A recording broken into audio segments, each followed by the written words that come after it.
Hello to all of you, our viewers. It is my pleasure to welcome you to this latest edition of the news. My name is Rishan Hore. We'll start with the headlines. Substandard products and goods distributed illegally worth over 106 million Rwandan francs have been seized across the country here in Rwanda. The Mobile World Congress is set to begin in Kigali. And on the international scene, a fragile ceasefire between Pakistan and Afghanistan appears to be holding after a week of deadly clashes.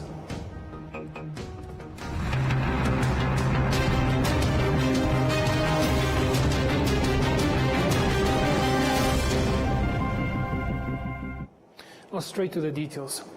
Senators have held discussions with the Ministry of Public Service and Labor, as well as the Ministry of National Unity and Civic Engagement. The talks aimed to review the progress made by the institutions in implementing policies to improve the welfare of the elderly. In the meeting, which brought together the Senate Committee on Social Affairs and Human Rights, the Minister of Public Service and Labor, Ambassador Christine Wikinga, told the senators that the government has put in place various measures to uplift the well-being of the elderly. One of the measures includes increasing pension contributions. Since January this year, the pension contribution rate has doubled from 6 to 12%. The increase will continue, with projections showing that by 2030, the pension contribution rate will reach 20%. However, challenges remain that hinder efforts to improve the living conditions of the elderly. And the senators noted that although significant progress has been made, there is still a need to strengthen efforts to encourage citizens to plan for their old age early, while also ensuring that elderly people now receive adequate support. Regarding assistance to elderly survivors of the 1994 genocide against the Tutsi, the Minister of National Unity and Civic Engagement, Dr. Jean Damascene Bizimana, informed the senators that special care programs have been established for them. Those who were left alone due to the genocide have been settled in homes known as Impinganzima and are supported through various programs to ensure their well-being. He added that there are ongoing discussions on how to integrate services provided to the elderly to make them more efficient. Currently, Rwanda has around 886,000 elderly people, 21.2% of whom live in extreme poverty. The Ministry of Public Service and Labor assures that by the end or by next year, laws and regulations will be established to enhance pension schemes, ensuring that they cover all sectors of employment and activities. Now, substandard products and goods distributed illegally in the country worth more than 106 million Rwandan francs have been seized across the country as part of an operation called Usalama, conducted by the Rwanda National Police in collaboration with the Rwanda Investigation Bureau. The assorted substandard counterfeit and outlawed products include beverages, alcoholic and non-alcoholic, narcotic drugs, meat, foods, cosmetics, and pharmaceuticals. At the police headquarters in Kachiru, the media was shown 15 individuals, including some local leaders, representing 74 detained at various police stations across the country. Dr. Eric Nyirimigabo, head of the Department of Medicine and Food Inspection at the Rwanda Food and Drugs Authority, explained the dangers of using substandard products and advised the public to be cautious about what they buy. The spokesperson of the city of Kigali, Emma Claudine Nirenganya, urged local leaders not to cover up illegal activities for any reason and called on citizens to report such cases promptly. The spokesperson of RIB, Dr. Thierry Murangira, sent a warning to traders who flee upon seeing inspectors, reminding them that the justice will catch up with them anyway. The Rwanda National Police spokesperson, ACP Boniface Rutikanga, said that among those arrested for selling and distributing substandard products, some are repeat offenders. He advised those who still have such products in their homes or shops to stop using or selling them. The Usalama operation is an annual exercise, and this was its 11th edition. During this year's inspection, 162,000 francs worth of harmful skin lightening creams were confiscated, along with substandard alcoholic beverages worth 67 million Rwandan francs, illegally transported meat valued at 36 million Rwandan francs, and 70 kilograms of narcotic drugs, among other items. Additionally, 8 pharmacies and 4 factories producing substandard products were closed. Now, over 1,500 participants attending the 6th International Congress taking place here in Kigali for 2 days are discussing ways to promote agroforestry in order to protect both soil and the climate while boosting agricultural productivity globally. And Gladys Wenimana with the details on that. One of the researchers attending this Congress is Dr. Ange Imanishimwe, a specialist in biodiversity and community development. He explained that they have already restored 700 hectares of forest along the borders of Nyungwe National Park and Lake Kivu by planting indigenous trees as well as those that can be intercropped with crops. According to him, these efforts have already produced tangible results. While we were restoring those areas, we witnessed a number of biodiversity that increased in the area. So now we can see a lot of pollinators, including birds, including bees, including butterflies, and that is an indicator that now our ecosystem is healthy because of the work that we have been doing. The other thing that I can say is that, we developed ecotourism, based on those restoration efforts that we had. And we are now having the tourists coming around the Nyungwe National Park and coming around the Lake Kivu, and then they are visiting what we have been doing. They are, engaged in agritourism as well. And I think that this is very promising. The Congress, called the 6th World Congress on Agroforestry, focuses on promoting agroforestry practices that integrate trees and crops to enhance soil conservation and increase productivity. Another participant from abroad, Ahmed Bagudo, head of forestry and land management at Nigeria's environmental agency, say they plan to introduce fruit trees known as dead palm into community farms. Okay, what we'd like to tell them is this year we are practicing, or we want people to start practicing agroforestry using dead palm. Now we give farmers, we have been giving farmers dead palm seedlings, plants in their farms and continue their agricultural activity. So not only farming, but dead palm also we give them some sources of income annually and can improve on the carbon footprint we're expecting. Our expectation is, first of all, gathering all the people involved in the field of agroforestry. I know a lot will be learned from the conference.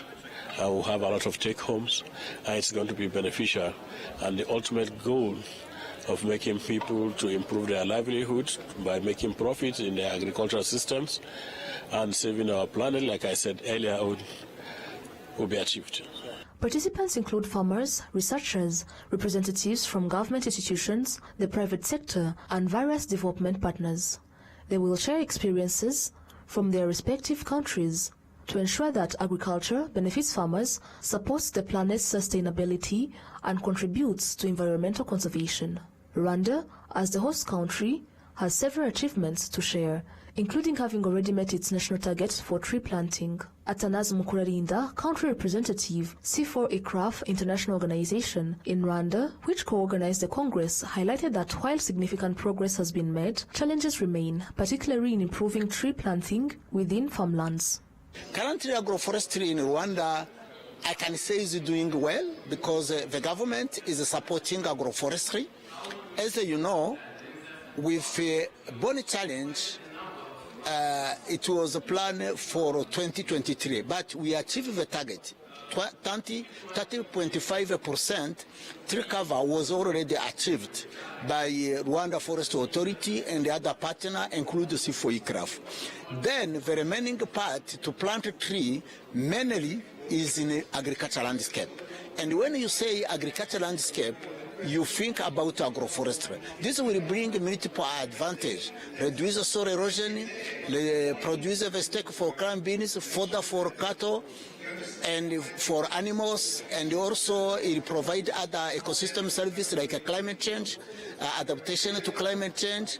There is also a mitigation of climate change. There is a fodder and the other ecosystem service. So that is why we organized this conference to exchange, to be able to improve a better integration of tree in agricultural landscape. More than 1,500 participants from different backgrounds and regions around the world are attending this 5-day international conference on agroforestry held for the 6th time globally. This year's edition in Rwanda follows the previous one hosted in Canada in 2022. Thank you, Enola. Now, leaders of technology companies here in Africa believe that the governments of the continent should strengthen efforts to develop infrastructure that facilitates communication across Africa. They raised this point during a meeting of East African community countries, which focused on finding effective ways to expand communication networks in member states. The coverage gap in Africa has been coming down significantly, currently at 10%, which is a significant drop if you look at the previous years. But the more challenging issue is a usage gap. The Sub-Saharan Africa region currently has a usage gap of 65%, and we define usage gap as the number of consumers that are covered by mobile broadband services and are not using this service. This is where we need to put our focus on, and that is why this workshop is very important, because it helps us understand the role of spectrum in driving mobile broadband adoption, the role of spectrum in addressing affordability of service and device. The director in charge of the communications department of the EEAC says that expanding the communication networks is one of the factors that will facilitate trade and cooperation among the countries of the East African region. We are here in this meeting, a workshop that brings together East African community, IGAD, ITU, GSMA, of Smart Africa, for purposely to look at the spectrum harmonization, spectrum workshop, to understand together how do we regulate our spectrum within our region, how do we work together as countries that brings ESC together, IGAD together with our knowledgeable experts from GSMA, from ITU, and also from the Smart Africa, who are also here to oversee the direction we are taking. So we expect the outcomes of this meeting to guide the way we forge our policy harmonization, not only looking at it as a technology tool, but also to look at it as an enabler for our digital integration, for our economic development. So that's one of the reasons that East African community, together with the IGAD and with the support from our development partners, that we are now working together to see how we harmonize and work together towards having harmonized ICT policies, harmonized ICT tools and regulations that enable economic and digital integration within our region. Now, starting on Tuesday, Rwanda will be hosting the International Conference on Mobile Technology and Related Innovations, known as the Mobile World Congress. The conference was organized by the Global System for Mobile Communications Association, a non-profit organization, in collaboration with Rwanda's Ministry of ICT and Innovation. It will bring together around 300 companies involved in mobile technology, including mobile device manufacturers and telecommunication firms. In an exclusive interview, Yves Radukunda, the Minister of State in the Ministry of ICT and Innovation, noted that this conference will provide Rwanda with a platform to showcase the progress made in implementing the country's artificial intelligence policy. Tomorrow, Rwanda will host once again the Mobile World Congress 2025. So we want to know what will be the key topics that will be discussed throughout this 5 days conference that is going to be happening for the third time here in Kigali. Thank you. Rwanda is hosting for the third time the Mobile World Congress in Africa. It's a conference we host in partnership with GSMA. This year we have a topic of Converge, Connect, Create. There is really a focus on how we can collaborate here on the continent with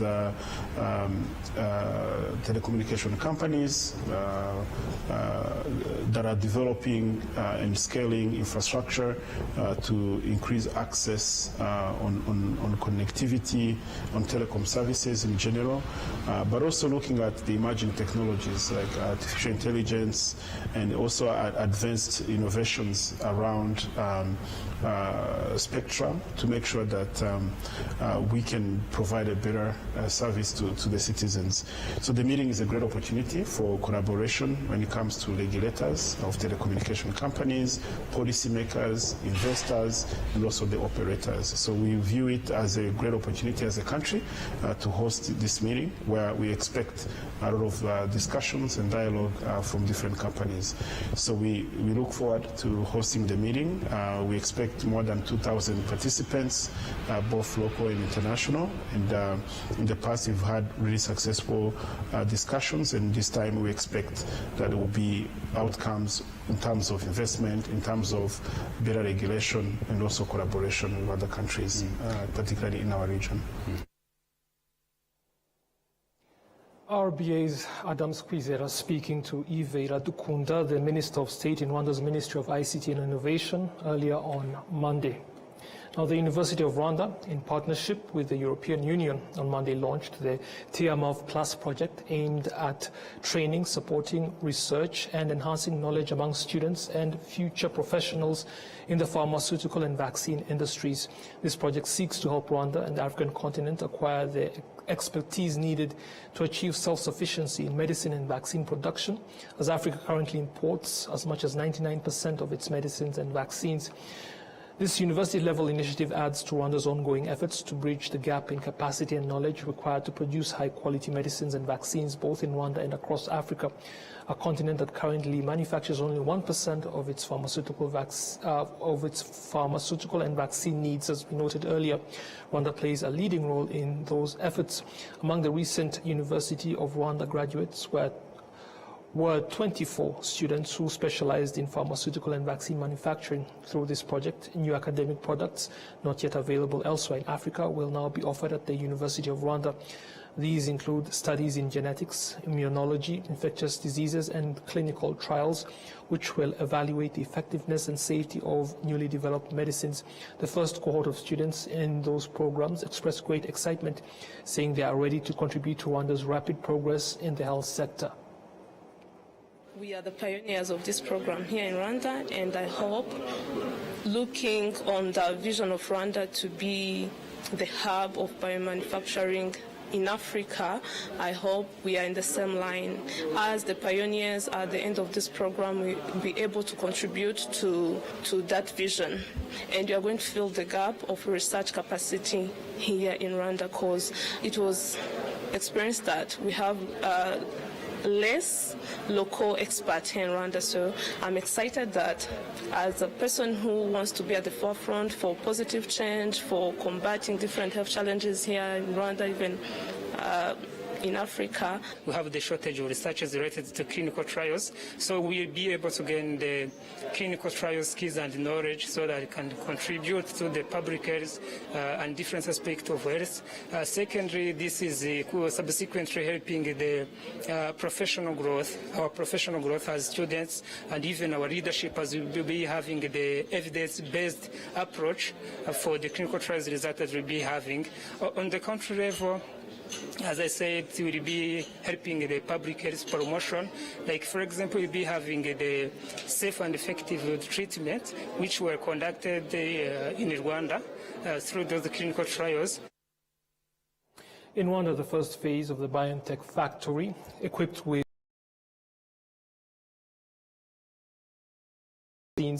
has already been completed. The factory initially produces COVID-19 vaccines and will later expand to include vaccines of diseases such as malaria and tuberculosis. Training professionals to work in such industries fulfills the commitment made by the head of state to Rwandans and represents a key responsibility for those.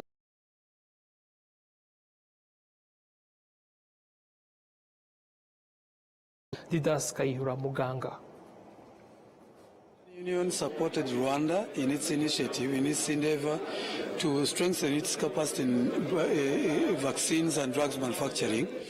And as I said earlier, you cannot do that unless you engage researchers, you engage academics, and training to have the capacity.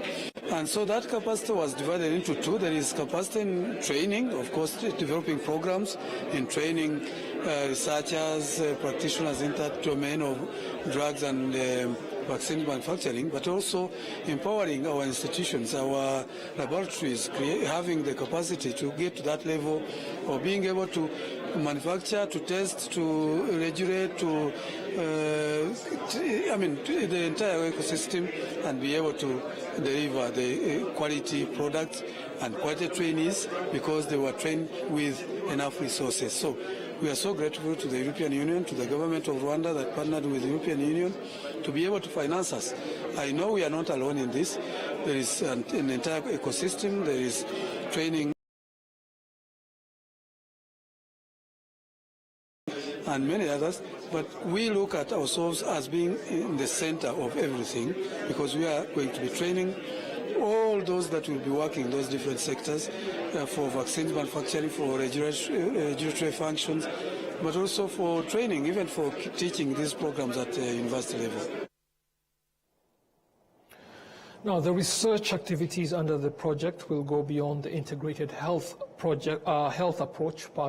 to include other sectors such as livestock and agriculture. These efforts will especially focus on increasing knowledge related to producing natural food supplements, as studies have shown that Rwandans and Africans in general consume a very low proportion of essential nutrients derived from crops, even though there are natural ways to extract and consume those nutrients at 100% efficiency. Now, the Minister of Gender and Family Promotion, Console Uwimana, has called for stronger efforts to address family conflicts and urged family members to share a common understanding of the principle of gender equality and complementarity. This message was delivered at the Ngumba National Ubutori Development Center, where she launched a training program attended by over 440 participants. The 448 participants will in turn help spread the values within the institutions and communities they represent.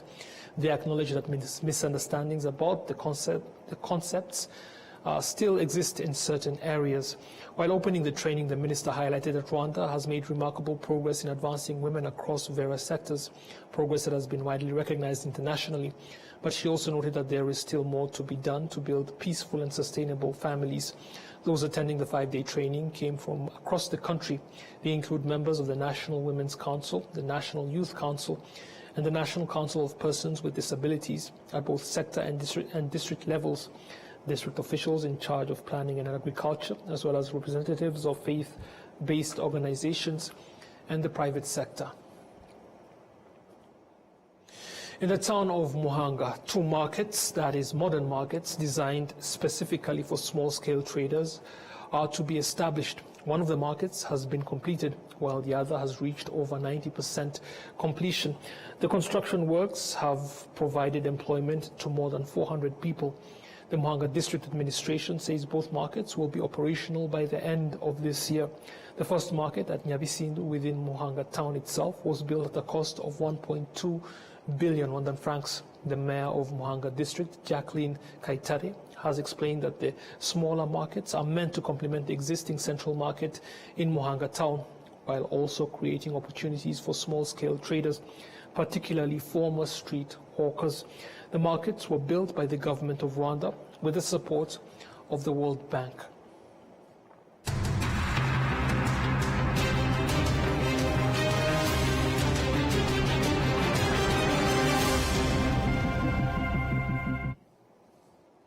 The Ministry of Sports, in collaboration with the Ministry of Education, has officially launched the annual competition for students' talents in various sports disciplines played in primary and secondary schools across the country.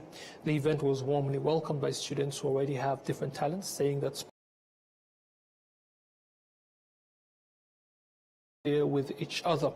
The Minister of State in the Ministry of Sports, Rwego Ngarambe, noted that all potential. We plan to keep on coaches, the referees, the whole sports ecosystem in schools, building stronger competition frameworks, starting from classes up to schools, and then position them to compete at international level. So many federations have already benefited from what's done in schools. They've recruited junior teams, national teams in football, volleyball, handball, basketball, and so many others. So that's our aim, to keep on positioning these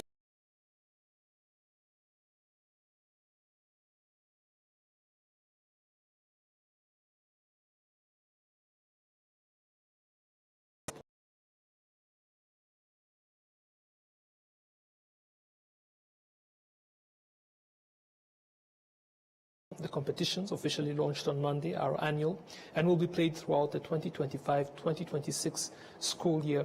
The sports include football, basketball, volleyball, and other games depending on how their respective federations will organize them.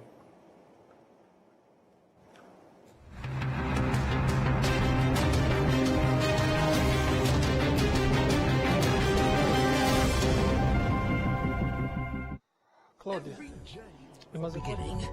From nature comes refreshing fruity goodness that keeps you going every day.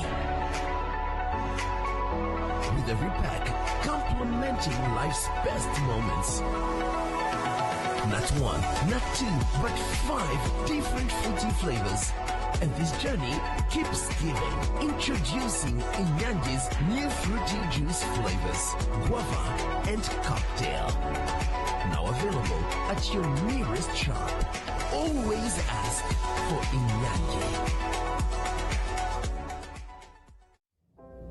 Nyiri muto arababwiraga data bati ntabwo agira umukamo mwinshi utunze inka imwe, ariko nigeze acika intege. Mama akinjira mu bucuruzi hari abamubwiraga bati ntabwo watera imbere udakorera mu iduka rigezweho, ariko ntibyamusubije inyuma, yakoranaga umwete. Njye muri kaminuza hari abanshidikanyagaho bavuga ko nashobora kaminuza naturuka mu muryango wifashije, ariko byaragiye nanditse amateka mashya. Igihe cyo gutera ishema umuryango wanjye kigeze, bamwe bakomeje kumbwira bati ntabwo watera umuryango wawe ibyishimo n'ishema, ariko narabishoboye. Hari abakekaga ko nasigira umurage ukomeye abankomokaho, ariko ubu mfite uruganda rutunganya amata. Banki ya Kigali yabaye umufatanyabikorwa wanjye mu rugendo rwose, inzozi zanjye ziba impamo. Bigereho.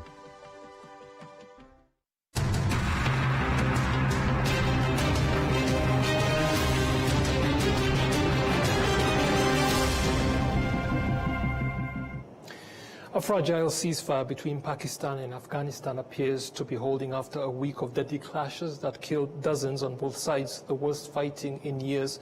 In Kandahar province, a survivor has been describing the devastation. Al Jazeera with the details.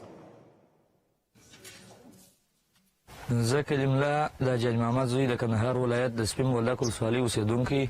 نو موږ په خونه کې ناست او یو دم چاودنه ترسره سوه. نو دوړې سوې، دغه سو، خوب سو، هېڅ شی نه په کور کې نه معلومېدی. چې رالو ټول سرای نړېدلی و، زموږ سرای هم سره دغه سو راونړېدی.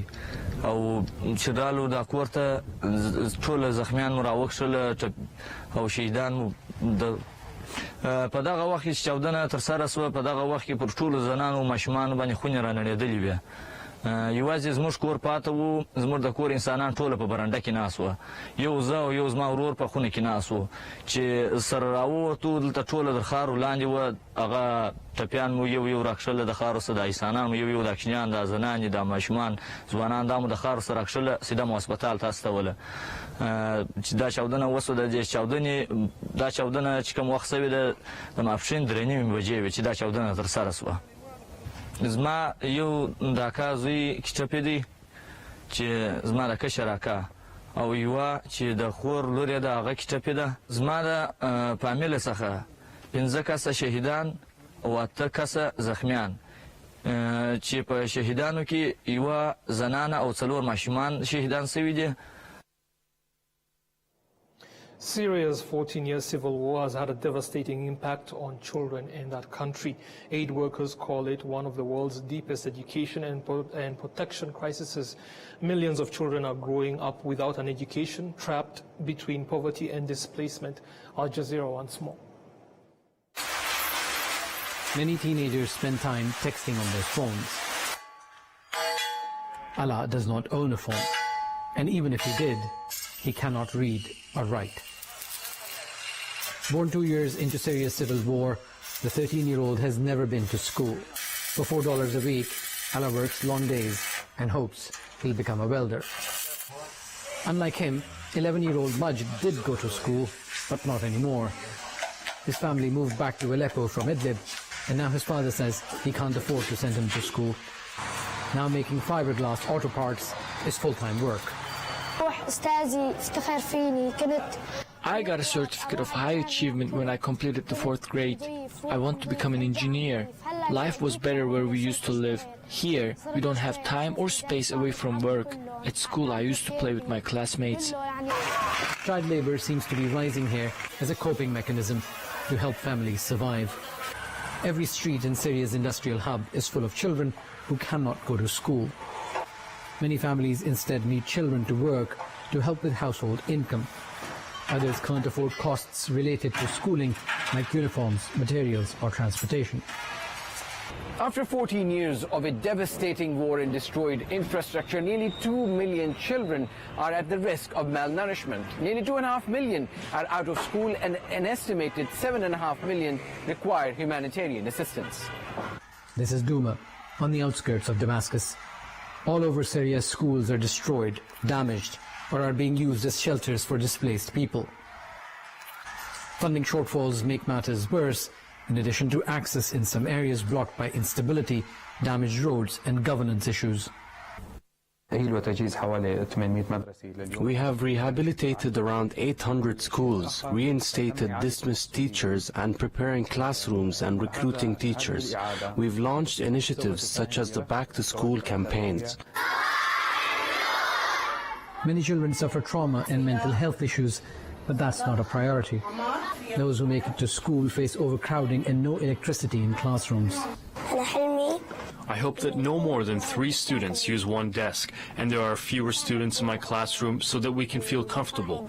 The desks are small and crowded, which makes me uncomfortable. 4 or 5 of us use one desk. Millions of displaced Syrians include teachers and families, so now the quality of education is also a concern.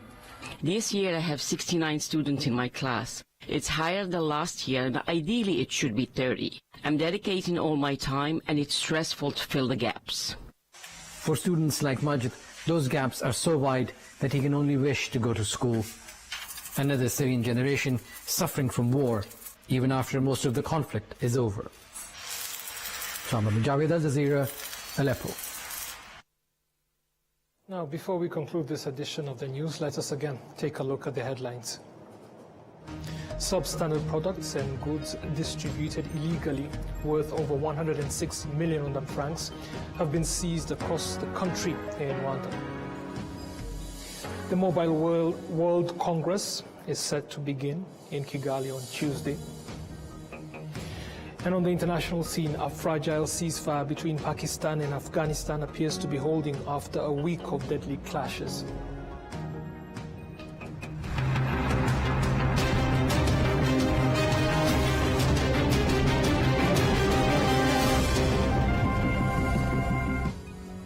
I hope you've started your week well, and I look forward to seeing you again soon. Goodbye.